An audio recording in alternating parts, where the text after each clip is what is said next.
millones. Saludamos a la senadora Silvia Salame. Buen día, senadora, ¿cómo está? Le saluda Rubén Atahuichi. Buenos días, Rubén. Un gusto dirigirme a usted y a su audiencia. Acá a su disposición, Rubén. Nos ha llamado la atención, seguramente a usted más que a nosotros, esta sentencia del Tribunal Constitucional que ha declarado nula la sesión de la Asamblea Legislativa presidida el 6 de junio de 2024 por Andrónico Rodríguez. ¿Qué impresión tiene? ¿Qué consideraciones puede hacer? Mire, Rubén, para hablar de este tema creo que no nos alcanzarían las 4 horas de la mañana, pero voy a tratar de hacer una breve síntesis para que los ciudadanos puedan darse cuenta de lo que está pasando en Bolivia. En primer lugar, tendremos que entrar a ver el objeto del recurso directo de nulidad, que es lo que plantea Jáuregui ante la cesión de Andrónico Rodríguez. El objeto del recurso directo de nulidad está dado en el artículo 202, numeral 12 de la Constitución. Y es una garantía, es un recurso extraordinario que tiene el ciudadano para poder demandar la falta de competencia de un órgano administrativo que hubiera emanado una resolución. En este caso se cuestionaba la competencia de Andrónico Rodríguez para poder convocar a una sesión de la Asamblea Legislativa. En este punto no existe duda de que Andrónico tenía competencia. ¿Por qué razón? Porque el presidente estaba en el exterior y el vicepresidente asumió la presidencia. En consecuencia, por mandato de la Constitución, al asumir la presidencia, el vicepresidente ya no puede ser el presidente de la Asamblea Legislativa. Y el reglamento, tanto de diputados como de senadores, establece que será el presidente del Senado el que asuma la presidencia de la Asamblea Legislativa. En ausencia de este, incluso el presidente de diputados. Entonces, punto 1, no había duda con relación a la competencia. Pero, bueno, vamos a dejar eso para el final.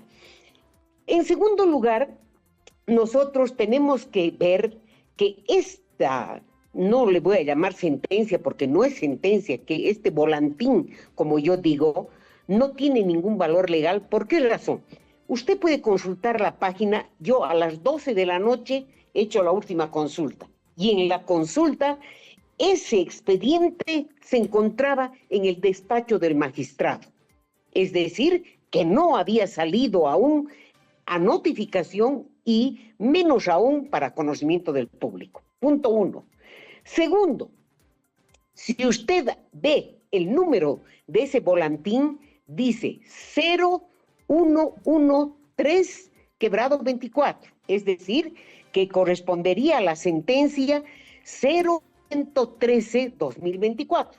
Usted ingresa a la página del tribunal y va a encontrar que con ese número hay 5 sentencias, pero no está esta sentencia. El segundo punto. El tercer punto. Si usted ve el número de firmas, si la sentencia o el volantín, como dicen ellos, corresponde al 27 de diciembre del 2024, tenía que haber tenido las firmas de los 9 truchos, es decir, de los 9 prorrogados, porque en ese entonces no eran solamente los 5 delincuentes que están hoy, sino eran 9 delincuentes. Pero si usted analiza, este volantín solo tiene 5 firmas.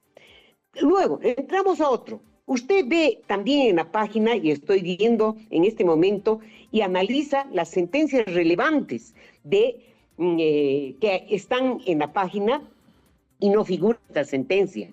Claro, porque no existía, ¿cómo puede figurar? Y tenía que estar una sentencia relevante, porque en realidad está modificando incluso la esencia de lo que es un recurso directo de nulidad, que eso lo vamos a explicar luego.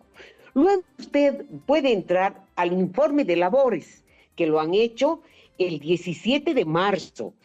Los prorrogados hacen un informe de labores de la gestión 2024. Y en ese informe de labores tampoco existe este volantín. Por último, no se olvide usted, Rubén, que cuando asumen los legítimos, los que han sido electos por el pueblo, hacen lastimosamente una sala plena con estos delincuentes y allí se analiza la situación de qué va a pasar con los más de 1000 causas que tenían rezagadas y que cada uno de ellos tenía. Inclusive había alguno de estos sinvergüenzas que quería devolver lo que ya le habían sorteado. Entonces, en esa existe un acta y demás, este caso no estaba resuelto. Pero, o sea, con todo lo que le estoy diciendo, podemos evidenciar que el 27 de diciembre ese volantín no existía. Ahora, entremos al fondo, que es en realidad lo que le interesa al ciudadano. A ver. Si el recurso directo de nulidad tiene que ver con la competencia, es la competencia para hacer la convocatoria a ese acto, a esa sesión. Si vamos a suponer, cosa que no es verdad, que ellos tendrían razón y que realmente Andrónico no hubiera tenido competencia, entonces todos los actos que se generaron en esa sesión son nulos, tendrían que ser nulos, porque el razonamiento que ellos hacen en el fundamento 3.4 se refiere a otro tema. Cuando usted en un recurso de nulidad indica que realmente este señor no tenía competencia, se anulan esos actos, pero existen otros actos colaterales, Rubén. Por ejemplo, vamos a decir que si el recurso hubiera dicho que era ilegal el nombramiento del alcalde, digamos, pero el alcalde estuvo ya 5 meses en gestiones, se declara evidentemente nulo ese nombramiento del alcalde, pero para no afectar la seguridad jurídica de los ciudadanos, se convalidan los actos que hubiera ejecutado esa autoridad que no tenía competencia. En este caso, no es que están convalidando esos actos, sino que están, imagínense, convalidando 2 puntos de esa declaración, de esa sesión que según ellos no existió nunca. Pero ellos están indicando que el tema del indulto y el tema del préstamo sí había tenido competencia Andrónico. Y para el cherry de la torta, y con esto yo acabaría hasta que usted me pregunte algo más, ellos dicen que es nulo lo que refiere a la destitución de ellos. Es decir, que la ley que decía que los truchos deberían dejar en el día las funciones, eso había sido válido. Imagínese usted con el agravante, y esta es una prueba de un caricato. ¿Por qué? Porque cuando existe un conflicto de intereses en un juez, este juez no puede conocer el tema.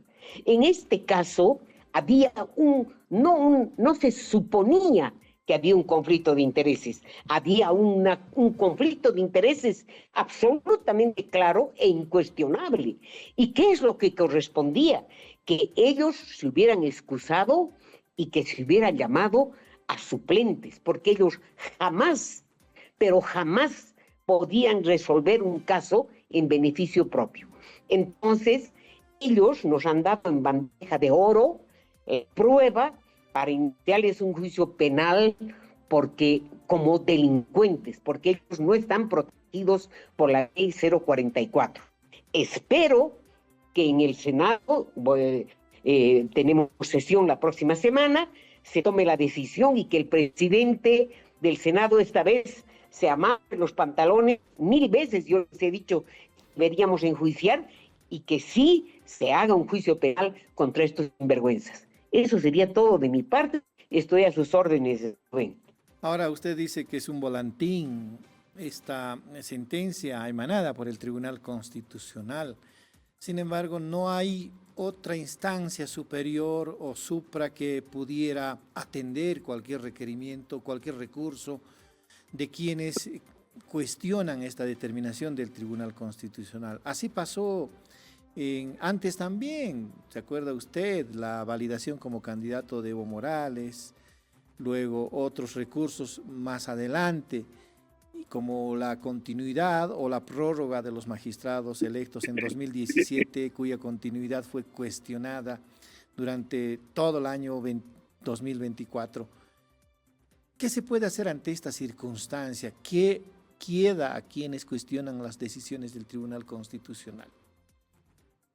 Bueno, lamentablemente, una decisión y no lamentablemente, las decisiones del Tribunal Constitucional, por mandato del artículo 203 de la Constitución, son de cumplimiento obligatorio. Pero, Rubén, cuando eso establece la Constitución, se refiere a los fallos, a los autos, a las resoluciones dictadas dentro del marco del derecho.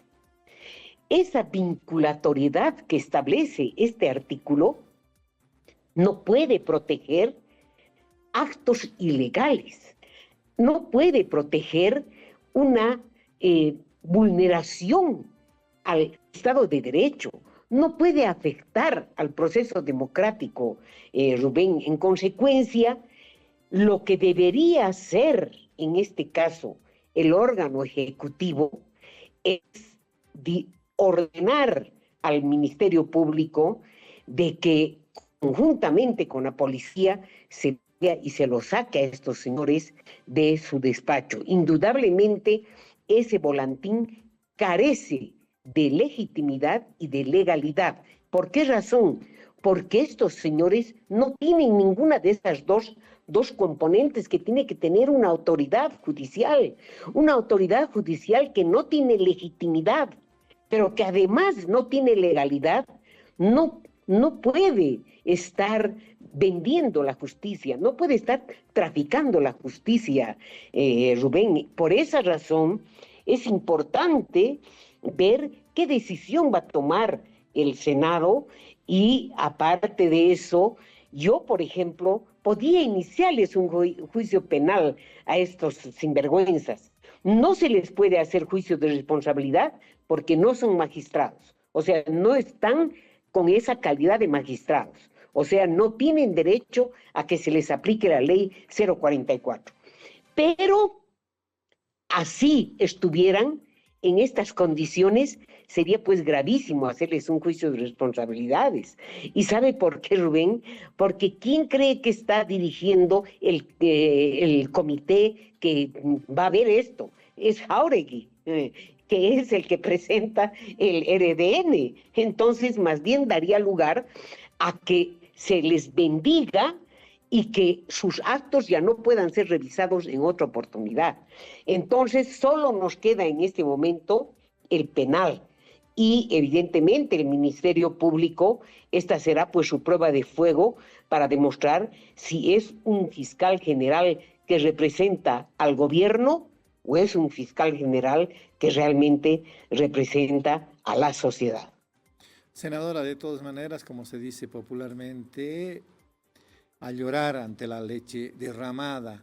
¿Usted cree que Andrónico Rodríguez se va a poner pantalones para procesar a estos magistrados cuyos autos y sentencias han sido bastante cuestionadas después de su prórroga?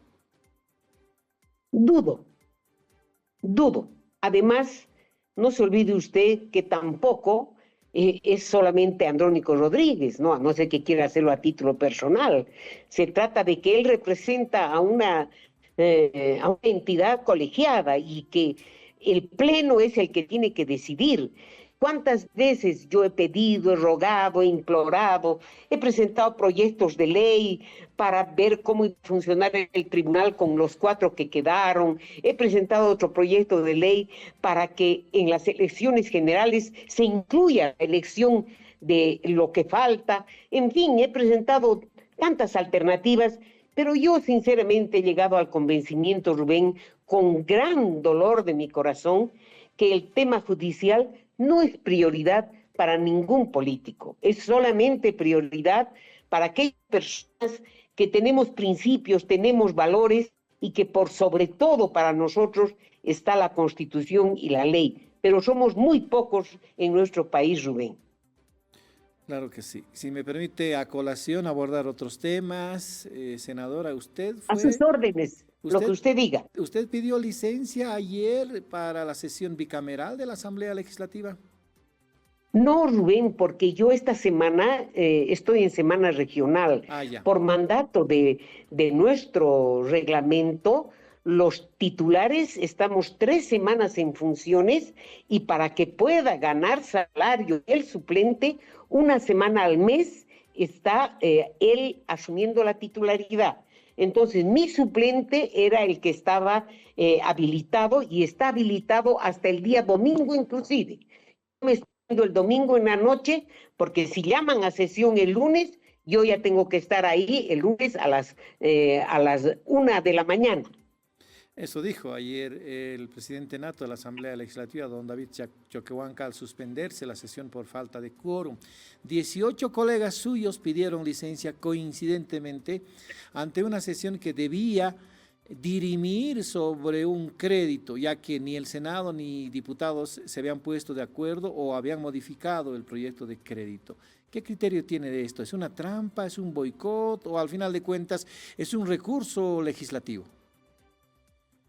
Bueno, algunos sí tenían una causa justificada, ¿no? Por ejemplo, con anterioridad, alguno invitó a un acto que tenía que realizar en su distrito, pero esa es excepcional. Pero para mí el error no es del Senado, es el error de la vicepresidencia. En una oportunidad a mi niña le operaron y a mí me descontaron, no me quisieron dar licencia. Pero quien da la licencia no es el Senado, el que da la licencia es la vicepresidencia. Entonces aquí parecería un juego, porque ¿cómo usted va a dar a 17 licencias si sabe que no hay quórum?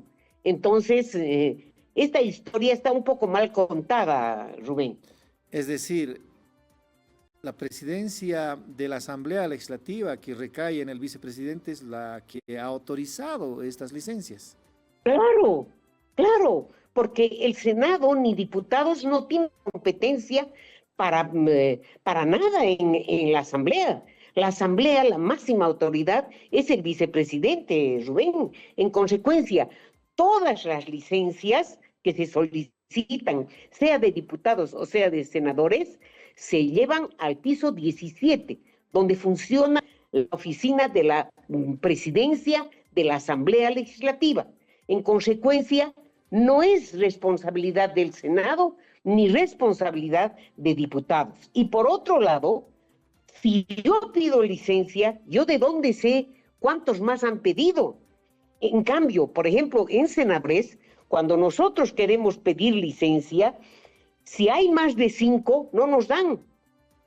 Porque además usted tiene que justificar, tiene que adjuntar por qué razón está pidiendo y su licencia tiene que estar de acuerdo al reglamento de senadores. Pero en el caso de la Asamblea, el reglamento que rige no es el de senadores, sino es el de diputados. Entonces, sinceramente, para mí, en este caso es responsabilidad de la presidencia de la Asamblea Legislativa, Rubén. ¿Puede ser una chambonada o le ha hecho juego nomás a esta intención de impedir que los créditos se aprueben? Puede ser lo uno o lo otro. Esto no quiere decir que yo vaya a liberar de responsabilidad a mis colegas, de ninguna manera, ¿me entiende? Hay personas que realmente están en ese tira y afloja, ¿no? Pero a mí la chambonada o el carta que se jugó por debajo ha sido en la presidencia de la Asamblea Legislativa, Rubén. Senadora, ahora la Asamblea Legislativa está a punto de terminar su quinto periodo de actividades. 5 años consecutivos, lo hacen el 8 de noviembre. Han habido varios temas urticantes que han generado polémica. Hasta se dice, el otro día, el mismo Andrónico Rodríguez culpaba al gobierno de haber desinstitucionalizado la Asamblea Legislativa. ¿Habrá tiempo para recuperarse de ese mote? ¿Habrá tiempo para recuperarse de los cuestionamientos al trabajo de la Asamblea Legislativa en estos meses que quedan? Tiempo habría, Rubén, ¿no? Porque nunca es tarde y no hay peor batalla que la que usted no emprende. Lo que no hay es voluntad, Rubén. Yo he llegado a la absoluta conclusión de que moros y cristianos no tienen ningún interés, no han tenido, y peor ahora, que están en campaña electoral. Lamentablemente, se permite que una persona que está en ejercicio de una función pública pueda hacer campaña. Entonces tenemos en este momento muchos senadores, muchos diputados que están en plena campaña. Entonces, lo que pasa en la Asamblea es lo de menos, Rubén.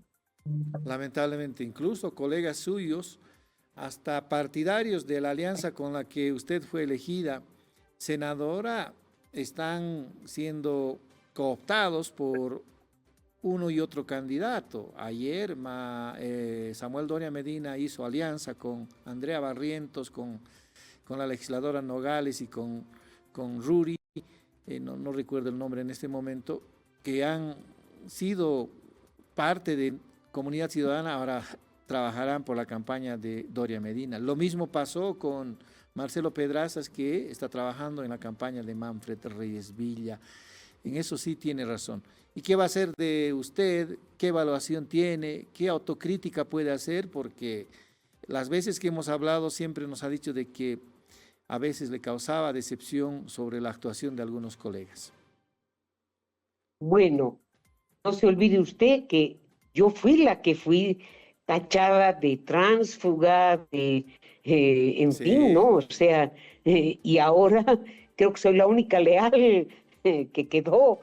Bueno, hay unos 4 más, creo, ¿no? Pero imagínese lo que son las cosas, ¿no? De que yo hasta el día 7 de noviembre continuaré trabajando por mi país, por mi departamento, y aunque usted no lo crea, Rubén, yo continuaré trabajando por la sigla que me llevó al Senado.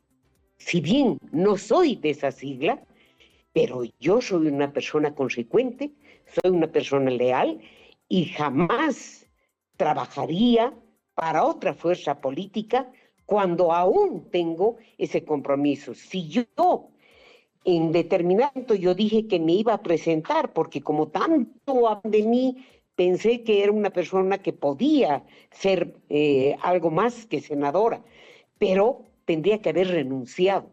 Y en este momento, creo que por ética, todos los miembros de la Asamblea Legislativa o del órgano ejecutivo que ingresen al ámbito electoral 25-30, por ética tendrían que renunciar, Rubén. Se entiende entonces que usted no va a postularse, no va a repostularse para algún cargo electivo en las próximas elecciones. No, Rubén, no me voy a postular, y no porque no tenga la capacidad ni la fuerza, porque eso sí tengo para mucho más, pero no porque en realidad he visto que la función política es incompatible con una persona que su vida entera ha dedicado al ámbito judicial. Yo soy una jurista, pero una jurista con principios y valores, no como esos traficantes que están ahora ahí, y esto no se puede dormir junto al enemigo, Rubén. Creo que para la experiencia, y agradezco a Dios que me haya permitido esta experiencia, pero acá acabó esta incursión en el ámbito político, Rubén. Entonces, por lo menos dice adiós a la gestión política después de haber trabajado 5 años, bueno, va a terminar de trabajar 5 años en la Asamblea Legislativa, específicamente en la Cámara de Senadores. Seguramente se va a ocupar a sus funciones de abogada, senadora. Sí, voy a ver esto de mi profesión, pero aparte de eso, también escribiré mis memorias de mi paso por la Asamblea Legislativa. Va a ser lindo leer eso porque es cierto, cada quien después de terminar un ciclo, ojalá nos mostrara la experiencia que ha tenido y hasta a veces lo que no se sabe enterarnos a través de un libro. Senadora, le vamos a agradecer siempre usted muy gentil con La Razón Radio, con La Razón Plus. Será hasta otra oportunidad.